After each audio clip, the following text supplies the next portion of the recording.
Hello friends, ಇವತ್ತು ನಾನು V star Ayurvedic ವಿಷಯ ಮಾತಾಡೋಕ್ಕೆ ಬಂದಿದ್ದೀನಿ. ವಿ ಸ್ಟಾರ್ ಅನ್ನೋದು ಡೈರೆಕ್ಟ್ ಸೆಲ್ಲಿಂಗ್. ನೀವು ಯಾವತ್ತಾದರೂ ಯೋಚಿಸಿದ್ದೀರಾ? 100ರಲ್ಲಿ 90% ಜನ ಯಾಕೆ ಡೈರೆಕ್ಟ್ ಸೆಲ್ಲಿಂಗಲ್ಲಿ ಸೋಲುತ್ತಾರೆ? ಅರೆ, ಇದು ನನಗಲ್ಲ, ಇಲ್ಲಿ ಮೆಂಬರ್ ಮಾಡಬೇಕಾಗುತ್ತದೆ, ಅದು ಕಷ್ಟದ ಕೆಲಸ ಅಂತ ಹೇಳಿ ಡೈರೆಕ್ಟ್ ಸೆಲ್ಲಿಂಗ್ನ ಬಿಟ್ಟು ತಮ್ಮ ಹಳೆಯ ಕೆಲಸವನ್ನೇ ಮಾಡುತ್ತಿರುತ್ತಾರೆ. ಅವರು ಡೈರೆಕ್ಟ್ ಸೆಲ್ಲಿಂಗ್ನಲ್ಲಿ ಸ್ವಲ್ಪ ದಿವಸ ಕೆಲಸ ಮಾಡಿ ಮತ್ತೆ ಮಾಯವಾಗುತ್ತಾರೆ. ಆದರೆ ಡೈರೆಕ್ಟ್ ಸೆಲ್ಲಿಂಗ್ನಲ್ಲಿ 10% ಜನ ಇರುತ್ತಾರೆ. ಅವರು ಬರೀ 5-6 ವರ್ಷದಲ್ಲೇ ಕೋಟಿ ಕಟ್ಟಲೆ ಹಣ ಸಂಪಾದನೆ ಮಾಡುತ್ತಾರೆ. ಅವರು ತಮ್ಮ ಜೀವನವನ್ನು ಪೂರ್ತಿಯಾಗಿ ಬದಲಾಯಿಸುತ್ತಾರೆ. ಅವರ ಹತ್ತಿರ ಲಕ್ಸುರಿ ಲೈಫ್ ಇರುತ್ತದೆ, ಟೈಮ್ ಫ್ರೀಡಮ್ ಇರುತ್ತದೆ, ಎಂಥ ಬಿಸ್ನೆಸ್ ಇರುತ್ತದೆ ಅಂದರೆ ಅವರು ನಿದ್ದೆ ಮಾಡುತ್ತಿರುವಾಗಲೂ ಸಂಪಾದನೆ ಮಾಡುತ್ತಿರುತ್ತಾರೆ. ಹಾಗಾದರೆ ಈ 10% ಜನರ ಹತ್ತಿರ ಏನು ಸ್ಪೆಷಲ್ ಇದೆ ಅಂತ ಅವರು ಹೀಗೆ ಲಕ್ಸುರಿ ಲೈಫ್ ಲೀಡ್ ಮಾಡುತ್ತಿದ್ದಾರೆ? ಇದು ಉಳಿದ 90 ಜನರಿಗೆ ಅರ್ಥನೇ ಆಗಲ್ಲ. ಅವರಿಗೆ ಈ 4 ಮೆಟ್ಟಲುಗಳ ವಿಷಯ ಗೊತ್ತೇ ಇಲ್ಲ. ಯಾವ 4 ಮೆಟ್ಟಲುಗಳು? ನಾನು ನಿಮಗೆ ಇದೇ 4 ಮೆಟ್ಟಲುಗಳ ವಿಷಯ ಹೇಳಕ್ಕೆ ಹೊರಟಿದ್ದೇನೆ. ಯಾರಿಗೆ ಈ 4 ಮೆಟ್ಟಲುಗಳ ವಿಷಯ ಗೊತ್ತು, ಅವರು ಈ ಡೈರೆಕ್ಟ್ ಸೆಲ್ಲಿಂಗ್ ಇಂಡಸ್ಟ್ರಿಯಲ್ಲಿ ಮುಂದೆ ಸಾಗುತ್ತಾರೆ. ಅವರನ್ನು ಈ ಜಗತ್ತಿನಲ್ಲಿ ಯಾರೂ ತಡೆಯಕ್ಕೆ ಆಗಲ್ಲ. ಹಾಗಾದರೆ ಈ 4 ಮೆಟ್ಟಲುಗಳು ಯಾವುವು? ಬನ್ನಿ ಕೇಳೋಣ. ನಾನು ನಿಮಗೆ ಡೈರೆಕ್ಟ್ ಸೆಲ್ಲಿಂಗ್ನ ಪೂರ್ತಿ ದಾರಿ ತೋರಿಸುತ್ತೇನೆ. ಈ ದಾರಿ ನಿಮ್ಮನ್ನು ಶೂನ್ಯದಿಂದ ಮೇಲೆ ಟಾಪ್ವರೆಗೆ ತೆಗೆದುಕೊಂಡು ಹೋಗುತ್ತದೆ. ನೀವು ಡೈರೆಕ್ಟ್ ಸೆಲ್ಲಿಂಗ್ನಲ್ಲಿ ಸಕ್ಸಸ್ ಕಾಣಬೇಕು ಅಂದಿದ್ದರೆ ಸ್ಕಿಪ್ ಮಾಡದೆ ಪೂರ್ತಿ ವಿಡಿಯೋ ನೋಡಿ.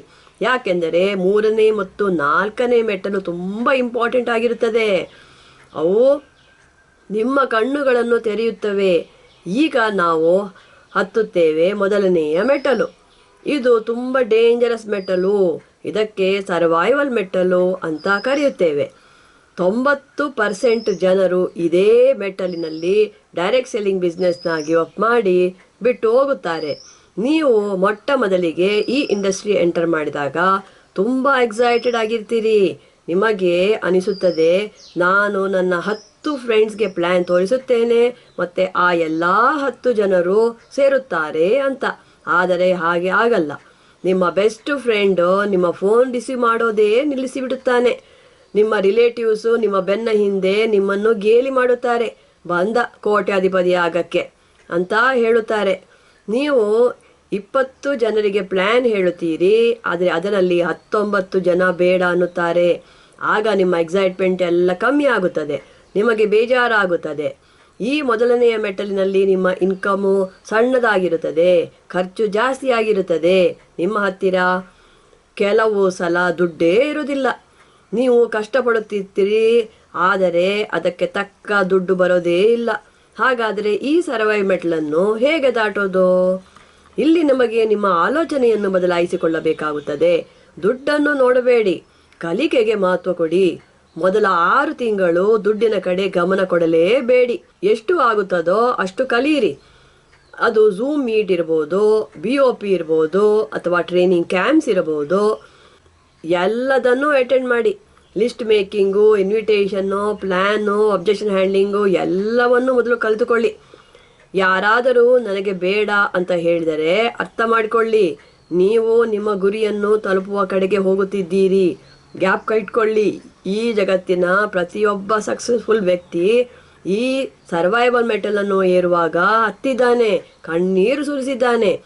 ಯಾರು ಈ ಮೆಟಲನ್ನು ಹತ್ತಿದ್ದಾರೆ ಅವರು ಗೆದ್ದಿದ್ದಾರೆ.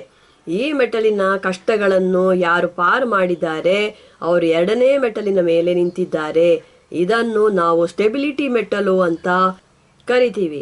ಈಗ ನಿಮ್ಮ ಹತ್ತಿರ ಶ್ವಾಸ ತಗೊಳ್ಳೋಕ್ಕೆ ಸ್ವಲ್ಪ ಸಮಯ ಸಿಗುತ್ತದೆ. ನಿಮ್ಮ ಕೆಳಗೆ ಒಂದು ಸಣ್ಣ ತಂಡ ಬೆಳೆಯುತ್ತಿರುತ್ತದೆ, ಒಂದು ಟೀಮ್ ಇರುತ್ತದೆ. ಹಾಗಾದರೆ ಇಲ್ಲಿ ಏನು ವ್ಯತ್ಯಾಸ ಆಗಿದೆ? ಇಲ್ಲಿ ನಿಮಗೆ ರಿಜೆಕ್ಷನ್ ಭಯ ಇರೋದಿಲ್ಲ. ನಿಮ್ಮ ಚರ್ಮ ಈಗ ಸ್ವಲ್ಪ ಗಟ್ಟಿಯಾಗಿರುತ್ತದೆ. ನಿಮಗೆ ಈಗ ವಾರ ವಾರ ಸ್ವಲ್ಪ ದುಡ್ಡು ಸಿಗಲು ಪ್ರಾರಂಭವಾಗಿರುತ್ತದೆ. ಜನರು ನಿಮ್ಮ ಮಾತಿಗೆ ಬೆಲೆ ಕೊಡೋಕ್ಕೆ ಶುರು ಮಾಡಿರುತ್ತಾರೆ. ಆದರೆ ಈ ಸ್ಟೆಬಿಲಿಟಿ ಮೆಟಲಲ್ಲಿ ಕೆಲವರು ಒಂದು ದೊಡ್ಡ ತಪ್ಪು ಮಾಡುತ್ತಾರೆ. ಅದು ಏನೆಂದರೆ, ಲೀಡರ್ ಕೆಲಸ ಮಾಡುತ್ತಿರುತ್ತಾನೆ, ಆದರೆ ತನ್ನ ಕೆಳಗೆ ಇರುವ ತಂಡಕ್ಕೆ ಏನೂ ಕಲಿಸುವುದಿಲ್ಲ. ಎಲ್ಲ ಕೆಲಸಗಳನ್ನು ಅವನೊಬ್ಬನೇ ಮಾಡುತ್ತಿರುತ್ತಾನೆ. ಇದು ಸರಿಯಲ್ಲ.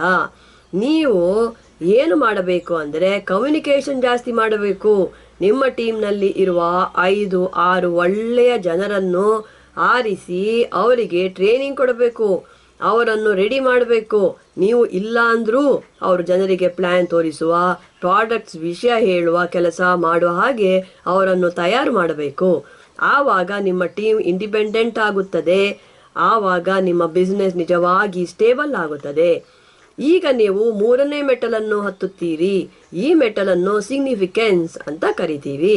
ಈ ಮೆಟ್ಟಲನ್ನು ಕನಸು ಪ್ರತಿ ನೆಟ್ವರ್ಕ್ ಮಾರ್ಕೆಟರ್ ನೋಡುತ್ತಾನೆ.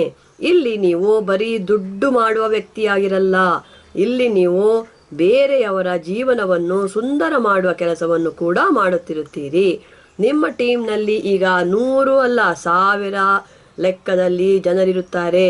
ಅಷ್ಟು ಜನ ನಿಮ್ಮ ಕೆಳಗೆ ಇರುತ್ತಾರೆ.